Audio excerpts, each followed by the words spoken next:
Hi, and welcome to Module 4 of the Training for High Fidelity Wraparound Providers Working in Wyoming's Juvenile Courts. This module covers delinquency proceedings and is the fourth of 6 modules in the Trainings for High Fidelity Wraparound Providers in Juvenile Courts. We want to start by making sure that you understand that delinquencies are very similar to CHINS proceedings and in some ways very similar to dependency proceedings. So this module is shorter than modules 2 and 3, which talk about those proceedings, because much of the same content is included, much of the same hearings is included. So if you have not yet watched modules 2 and 3, we'd suggest you do that either before or after you review this module 4. Module 4 will be an overview to the delinquency proceedings with the details that are applicable to all the proceedings in the other modules. We'll be covering the differences in delinquency proceedings. So overall, delinquency proceedings have many similarities with dependency and CHINS cases.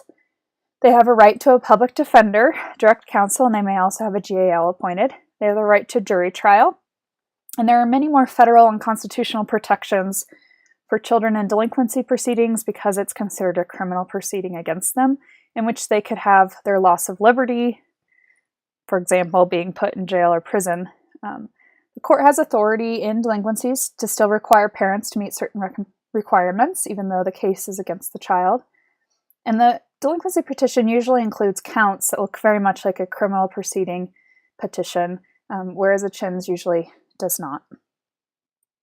This is the overview of the court and DFS processes that was discussed in Module 3. The Department of Family Services probation officers are responsible for supervising youth in delinquency cases. And again, this is similar to the CHINS proceedings. Intake notification is given to DFS from the county or district attorney based on either an arrest, a citation, or a petition written by the district or county attorney. The caseworker then needs to conduct the intake within 7 calendar days, initiate contact with the youth and family within 7 calendar days, and explain the allegations to the complainant and explain that the intake is meant to assist. The PACT assessment is used in delinquency cases as well as CHINS cases and is an evidence-based risk and needs assessment and case planning system or tool. The underlying philosophy is the reduction of recidivism and placement rates, and it's administered by certified DFS caseworkers. ISP can also apply in delinquency proceedings, just like CHINS. And this is the juvenile court process at a glance diagram that was introduced in Module 1. The purpose of the initial detention hearing report in a delinquency case is to make sure that all the necessary information is provided to the juvenile court. The caseworker has to provide the district or county attorney, the GAL and the public defender, and the parent or legal guardian with a copy of that report. The report includes all the same information that's required to be included in a CHINS or abuse and neglect proceeding. Public defenders are involved in delinquency proceedings because they defend indigent people charged with or convicted of a crime or a delinquent act in delinquency cases as well as CHINS. The same process occurs where they determine whether the child can pay for an attorney because they have a right to an attorney, and if they cannot, then the court appoints them a public defender. A public defender represents what the child wants, and a GAL may be appointed as well to represent what's in the child's best interests, but they do not have to be appointed. So a delinquency case, the child in a delinquency case will always have a public defender or an attorney, and sometimes may also have a GAL. The detention hearing is the first hearing in a delinquency case and is similar to the shelter care hearing. It has to be held within 48 hours of the detention, and it's where the court decides whether continued detention is required. ICWA and the potential of Native American descent should also be discussed at this hearing, and written notice must be given to the child, parents, guardian, or custodian. The initial appearance or initial hearing is where the child is given the advisement of rights, and the rights are the same as in abuse, neglect, and CHIDS cases. They're advised of the specific allegations in the petition, of their liability for costs of treatment and services, and may also sometimes have the opportunity to admit or deny allegations. As in abuse, neglect, and CHIDS cases, you can have the shelter care and initial hearing together, can be held in abeyance by a consent decree, and if they admit, you go to disposition. If they deny, you go to adjudication. Adjudication is, again, the formal ruling on the case.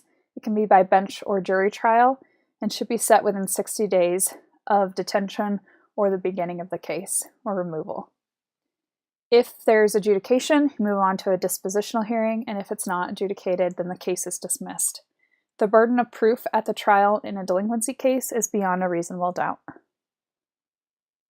Family service plans and YES plans also apply in delinquency cases, just like CHIDS cases.